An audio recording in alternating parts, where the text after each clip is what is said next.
Hello everyone and welcome to our engineer interview this week with Ian Jones from Goonhilly Earth Station.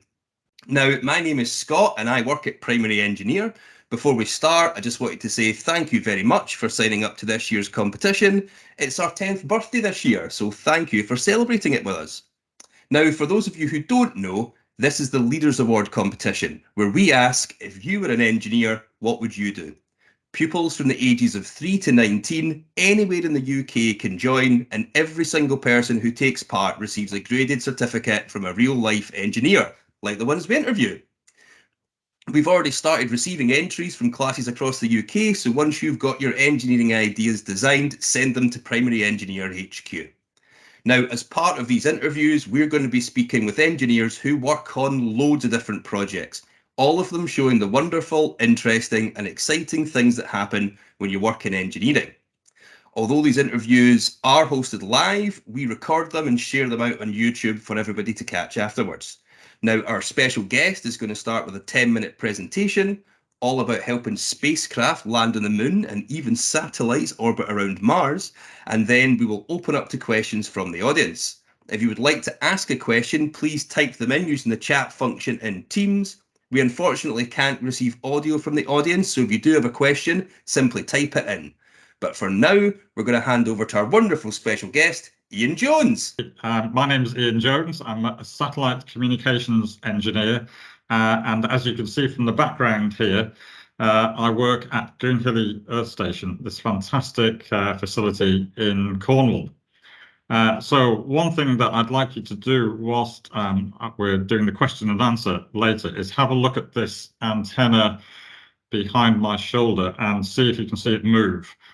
We have some activity tracking some live spacecraft today, so keep an eye on that, and you may see some action there.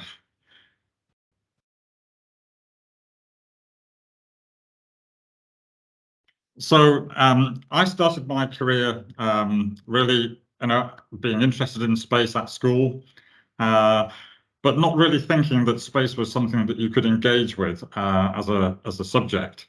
I studied maths and physics and chemistry at A level, and then I decided I had a friend who had his dad owned a TV shop. And we used to go into that TV shop and take apart all the TVs after school. So I decided to do a degree in electrical engineering, and so I studied at Leeds University. And one of the professors there was a specialist in space systems, and his extra specialism was decoding the Russian GPS satellites. So I did a project there. And of course, the rest is history, as they say. So I got myself a job after I graduated, working in the satellite industry, designing radios for space communication. So today, here we are at Goonhilly. Goonhilly is one of the most amazing locations for communicating with spacecraft. And for many years, this has been a commercial industry where TV pictures get bounced around from space and telephone calls are transmitted around the world from space. But also we do exploration into the far reaches of the universe. And so you still need to get those communication signals back. So you can see here, this is like the Earth on a merry-go-round. We've speeded up the pictures, and you can see the stars going by. But in the background, there are geostationary satellites. And they go around at the same speed as the Earth. And so for a lot of the dishes on Goonhilly, they remain stationary for most of the time because they're tracking those geostationary satellites. And they do lots of different things, lots of different sizes. But we also have antennas which can track, and they can track different objects going around the solar system. And this is our biggest antenna. It was built in 1985. It was opened on Blue Peter, and for many years it transmitted TV pictures. It's been very famous because it was involved in things like Live Aid. But in the last few years, we have completely re-engineered the dish.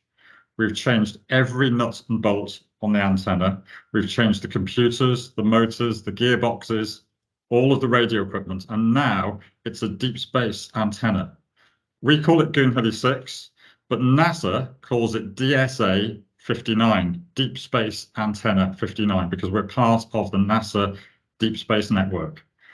You can see the signals get collected in that giant bowl, and then they get directed down. Can you see in the back of the dish, there's like a tube, like a periscope, and those signals come down that tube. There are mirrors, flat mirrors that bounce the signal down into the grey box.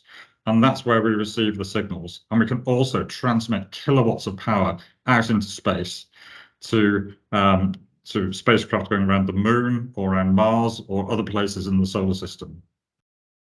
So that's the dish that you'll see over my shoulder. And you can see that the dish is a very special shape. It's a parabolic shape, and it collects those images. It directs them into what we call a subreflector and then down that hole in the middle. So for the last 2 years, since we've upgraded the dish, we've been supporting lots of different missions on going to different locations. On the right here, you can see the NASA Artemis rocket just before it took off, and Goonhilly helped to get Artemis to the moon and back, but it also had 10 very small spacecraft taking a piggyback ride, and Goonhilly helped 6 of those to complete their missions as well. We're helping right now. There is a Japanese spacecraft called Hakuto R on its way to the moon. It's only a very small spacecraft. It's not as powerful as Orion. So it's going the very long way around, so that it's going about 4 times as far away from the Earth as the moon is, all the way out into space, and then it's slowly working its way back in. So when it arrives at the moon's orbit, it's going almost at the same speed that the moon is going, and therefore it doesn't need huge rocket motors to slow down. So we're helping that mission as well over the next few months. One of the very first missions that we looked at after we had finished upgrading Goonhilly 6 was Perseverance, which in 2021 arrived at Mars. And so this is the signal that we saw from Perseverance live, which we recorded when it arrived at Mars. So you can see it's not much to look at, but what you can see there is a bed of noise. This is just the noise of the universe in the background. But can you see there's small signals popping up? And because Perseverance was just about to enter into Mars's atmosphere, it had its heat shields. It couldn't really have its antenna pointing out back towards the Earth, because it would have literally been blown away by Mars's atmosphere. So it had just a tiny, tiny little antenna that was at the back of the spacecraft, and it couldn't send a lot of signals. So it just sent these very, very narrow signals. And could you see they're popping up at different frequencies? And the idea was that these different signals popping up at different times, they were secret code to NASA, telling NASA that certain things had happened. And so we were able to pick this up and decode these messages. Now, if we zoom in very, very close, just onto the one, like using a microscope on that signal, then what we could see a tiny variation in the frequency, the Doppler shift on the frequency of that signal. And that's what you can see here on the right-hand side of the picture. That image represents the spacecraft rotating on its own axis, 500 million kilometers away. So these instruments are incredibly powerful at detecting what's going on. So here's the signal again. See the extra signals popping up at the side. If we take that image and turn it on its side and record it over time, this is what we see. So we can see this is essentially that signal of the spacecraft arriving at Mars. Can you see that it's sort of moving slowly downwards across the screen? That's the Doppler shift. That's the change in frequency as the spacecraft slows down as it arrives at Mars. And you can see the individual additional carriers popping up to indicate that the spacecraft is okay, that the separation from the mothership has happened, that the deployment of the heat shields happened, and then eventually the spacecraft plunges into the atmosphere of Mars and decelerates very, very rapidly. You see that Doppler shift there as it goes onto the Martian surface. So that's how we can tell what's going on. So it's an incredibly exciting place to work. We have all of these different antennas. Everyone does a different job. We track rocket launches from here. We help to control spacecraft. We can look out into space and do radio astronomy, and we can do these very exciting deep space missions.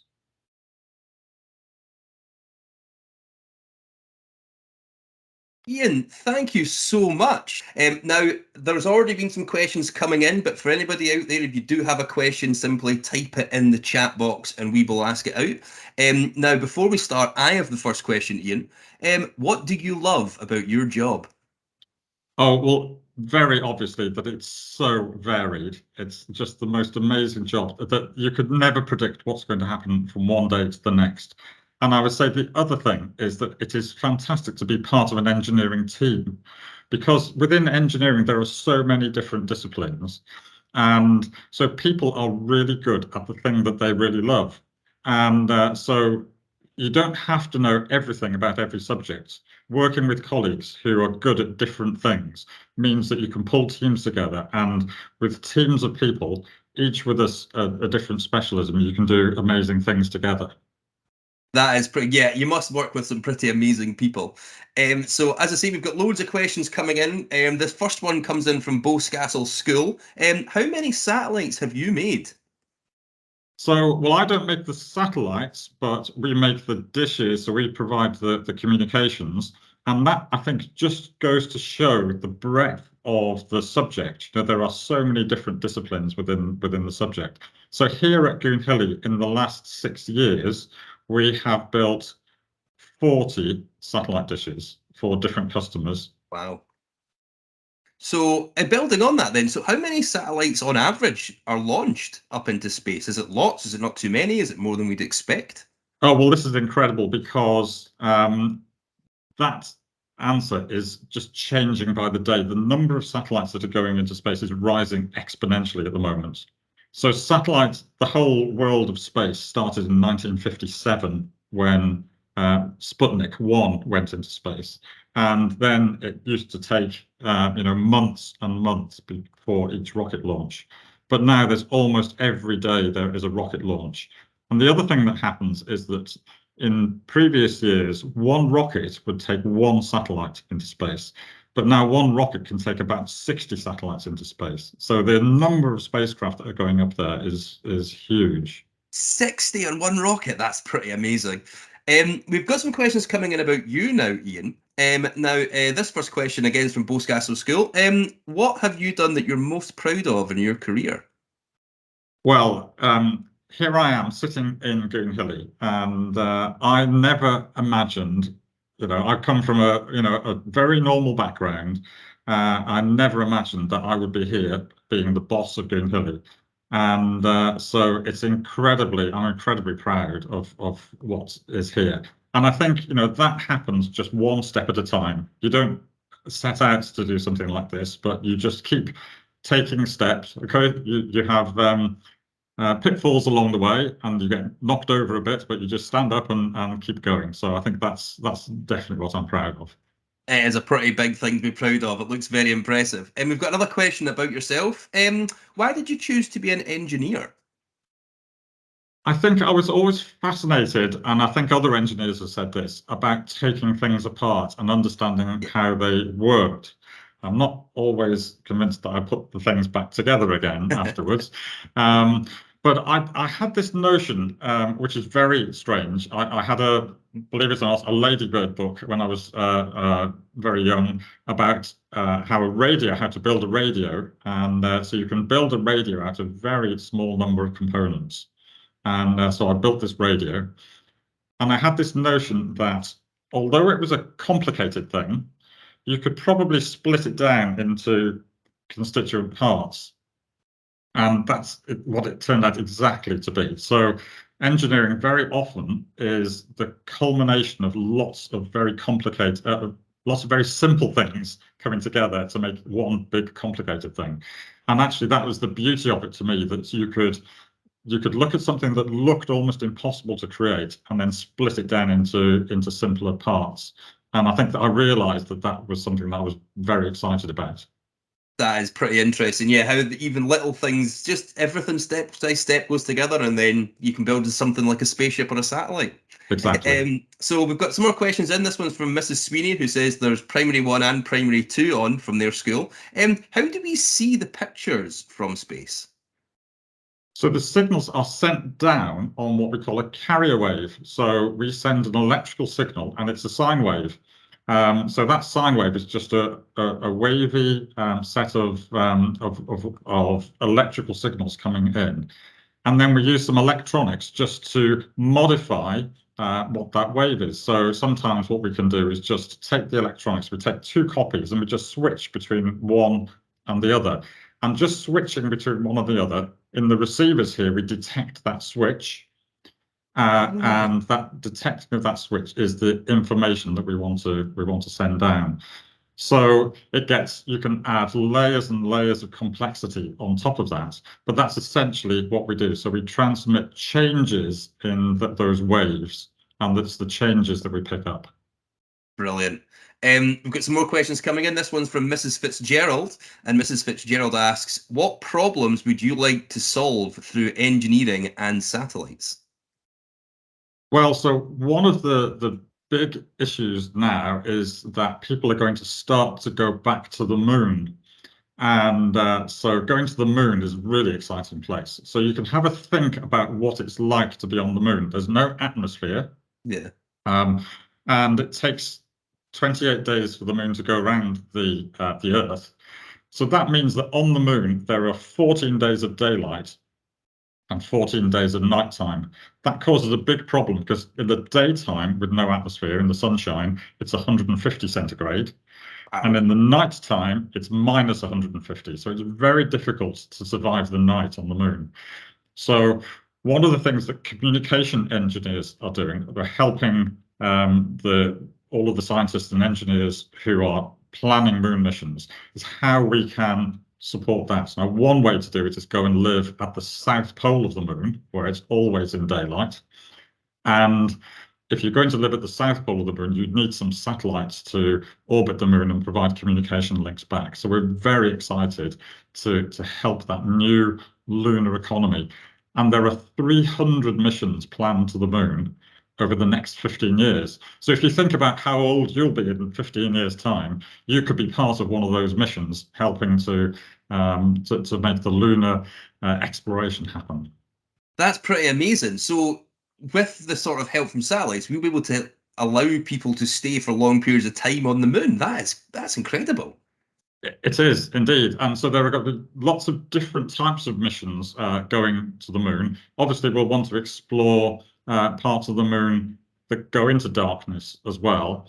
And so we'll need to send up extra special batteries or power supplies that can last into the lunar night. And that needs us to be able to take more and more spacecraft up, to take more mass into space. And each one of those spacecraft needs communications to help it get there. So we're very much looking forward to the excitement of this growing industry. So you said that it'd been 15 years, and there might be people on this very call that might be involved in that. And that is something that Mrs. Zorga asks. How can we become engineers? So the traditional route to become an engineer is to be interested in how things work, to be interested in what makes those things up. And a very key way to do that is to be interested in physics and mathematics. That's a key way in.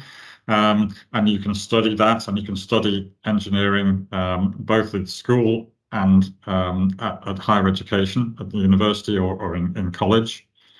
But there are other disciplines, other ways to get into the industry as well. And there are so many different disciplines. We have pictures from space. We study planetary science, which is all about geology and geography. There are lots of different disciplines. So I would say always have curiosity, be interested in things, and then you can get involved in the space sector. It doesn't necessarily mean that you have to be a physicist or a scientist, but there are many different engineering disciplines and other subjects as well. Well, you talk about being curious, and based on the amount of questions we've got, I think we have quite a lot of curious pupils in the audience. This one comes from Kim Law, and Kim asks, has any of your projects ever gone wrong? And then also, when things do go wrong, what do you do? I mean, it's space we're talking about. Yes, they go wrong all the time. And I think that's one of the brilliant things about space. So when we started here, the very first job that we had to do was to help a satellite move from one orbit to the next. And we were very, very nervous because these satellites cost £500 million. And so we didn't want to do it wrong. And we were moving it past about 20 other satellites that cost about £500 million. So I made sure that whatever happened, we were going to tell our customer if anything went wrong.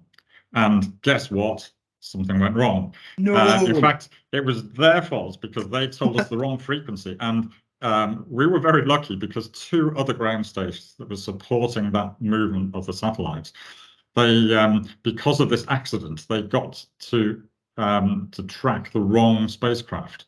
And so we ended up, because we were using a different system, we ended up being the primary tracking station for this very first job that we did. And yes, space is a very, very complicated thing. And so the beauty of it is that you can, say, disassemble. You could find all the different parts and try and find out where things go wrong and try and put them right. And it's a brilliant fun. The dish behind you is moving in Goonhilly 6. Can you tell us what it's doing just now? It is. So when it's pointing straight up to the sky, it's having a rest, or it might be doing some tests. When it moves and points to somewhere in the sky, it's pointing towards a spacecraft. So we're ready to send those signals and receive signals from space. So we have three jobs that we need to do. One is to receive the telemetry. That's the data coming down from the spacecraft. That might be information about how well it's performing, what its batteries are doing, and the science data that's coming down from the spacecraft. That's the first job. The second job is ranging. So we send a quick pulse out and we get the signal back. And from that, we can determine exactly how fast the spacecraft is going. And from that, we can do some maths and we can work out the orbit. So that's the second job. And then the final job is to command the spacecraft. So we send the commands that might fire the rockets or make the spacecraft turn or do whatever it needs to do. That's pretty cool, and it's quite a good thing to sit and watch as well. It's sort of making me think of a sci-fi movie now, but it actually happens in your day-to-day, Ian. So several times a day with this dish, yeah. Oh, it's so cool. We've got some more questions in here. This question comes from Kylie Hooley. So we saw a lot about your work to do with sending satellites and drones and things to Mars. And Kylie asks, do you think that people will be living on Mars in 100 years? Oh, I think so, yeah. So I think the plan is to go to the moon and establish life on the moon first. And that means there will be space stations orbiting the moon, and then there'll be people living at the South Pole, and I think then people will adventure to nearer the equator as well. So that's a stepping stone. It's easy to get to. It's only a couple of days travel away to the moon, but really it takes 6 months to get to Mars. So those are long-term missions. And so I think we need to plan very carefully and use the moon as a stepping stone to get there. So I think maybe over the next 10 or 15 years, we'll be establishing life on the moon first. And then, yes, by 100 years' time, I think there'll be lots of people living on Mars. Ah, wow, that is very futuristic and very cool. So you talked about, I mean, that's launching people up into space and up into the sky. But Sophie Skelly asks, what are the challenges of launching satellites into space? So it's very difficult to get it off the ground. Once you're in space, it's easy to stay there. But the real challenges are the huge amount of energy that you need. So if you throw a stone or an apple or whatever up into the air, gravity will bring it down again. Yeah. So we need to overcome the force of gravity. And so you need to get to a special speed. You need to go somewhere between 20,000 kilometers an hour, which will get you into orbit, and 40,000 kilometers an hour. If you're going faster than 40,000 kilometers an hour, you'll fly away from the Earth. So that sweet spot between 20 and 40,000 kilometers an hour will put you into orbit. That's very, very fast. So the challenge is, imagine getting to go that fast. And the atmosphere, when you get to that temperature, you only need to rub your hands together, you can feel it warming up. Yeah. Going at that speed through the atmosphere is enough to melt metal. So it's very difficult to get into space. Yes, I imagine quite a lot of what we send into space is made of metal as well. So heat shields must be important. Indeed, absolutely, yes. So you don't use metal to come back to Earth. You use special ceramics that can withstand those very high temperatures. So we've got another question here. This one's from Mrs. McGuire, and Mrs. McGuire asks, is there a good balance of male and female engineers in your field of work? Well, when I went to university, there were 100 people on my course, and 2 of them were women, and 98 of them were men. But I'm very glad to say now that things have changed completely, and it's a very, very balanced workforce, and it's a fantastic workforce. As I said right at the beginning, it's one of those areas where each person brings their own specialism, and so very often I can't imagine any project that I've been involved with that hasn't been a team effort. And I think this is where having men and women in the workforce actually is fantastic, because everybody comes with their own point of view and their own way of doing things. And that really makes a team very, very strong indeed. Yeah, I mean, there must be loads of people from loads of different backgrounds coming together. There's another question here as well. Now, forgive me, I've not written down who asked it, so sorry for that. But they ask, do you work with people from around the world in your job? Yes, all the time. So this dish behind me is supporting a Japanese mission to the moon right now. Later on in the year, we'll be helping the Indian Space Agency do 2 missions, one which is going to study the sun and another one which is going to land on the moon.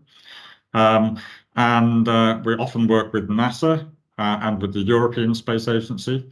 So I would say we do more work internationally than we do directly in the UK. That's pretty exciting. You must speak to lots of people. So just looking at time, we've got time for a few more questions. So if you do have some, please send them in. But this question comes from Elena Turner Hurd. Is your job eco-friendly? Oh, yes, it's very. I mean, the point is I live very close to the sea here. And so I can go down to the beach, but I couldn't take a ruler with me and measure the height of the ocean. Yeah. But I could send a satellite into space, and from space we can use radars to measure the average height of the ocean. So we wouldn't know that global warming was taking place unless we had satellites in space. And so having that overview of having a spacecraft looking down on the Earth, helping us to manage what's going on, is really, really vital. And of course, the population of the Earth is expanding. It's going to continue to expand. And so to have fresh water to drink and food to eat, all of that needs managing. And we can do that really, really well from the space industry. We can help support agriculture and systems that support us growing on the planet and looking after it. Yeah, because there must be things that you can only see from that high up. I mean, they talk about a bird's eye view. This is a space eye view. You can see all the changes, I imagine, from then. You can, of course, you have the difficulty of resolution, seeing the detail, but what you see is the overview. And as spacecraft gets more powerful, you can see more of the detail. But sometimes, they're saying you can't see the wood for the trees. If you're in amongst the problem, you can't tell that there's a problem. It's only when you go outside it, you can work out how best to look after the planet. Brilliant. We've now got this question in from Mrs. McCaffrey. How do we know if satellites are broken or still working when they're up in space? Yeah, so when you send a satellite into space, it's very difficult to get it back again. So one of the things that we do very, very well in engineering, we're a little bit like insurance companies. We second guess what is going to break long time, really in the design process. And there's a lot of experience in the space industry now about this. Very often we have redundant systems. That means instead of sending one system, we'll send 2 or more with switches that can switch between them. And so we always have alternative ways of doing it. And then the other thing that we do is we document everything meticulously, so that if something does break, we can go back to the instruction book, if you like, see how it was built, and then we can work out clever ways of fixing things. Amazing. So it's all about planning. It sounds planning is very important. So we've now just got one final question for you, Ian. If there's anybody out there in the audience who's thinking about becoming an engineer and working in the space sector, do you have any advice for them? Oh, find out what you can about it. It's a really fascinating industry. There are lots of organizations all over the UK that are involved in space. So just get that interest, learn for yourself, get the knowledge. And yeah, there are many opportunities. So go for it, I would say. Amazing. I think "and go for it" is the best thing to end on. Thank you very much, Ian. And thank you to everybody who came out to ask us questions today. There are definitely some engineers in the making in this audience. But for now, it is your turn to come up with your own engineering ideas. Remember and send them to us once you've finished so that we can get our certificates sent out to you. And then we'll hopefully see you all in person at the end of the school year when we host our events and public exhibitions. Now, don't forget this interview will be uploaded to YouTube, so you can share it with other teachers or you can rewatch it in full. So please subscribe to the Primary Engineer YouTube channel for that. But for now, I want to say thank you all and a massive thank you again to Ian. And remember, if you were an engineer, what would you do?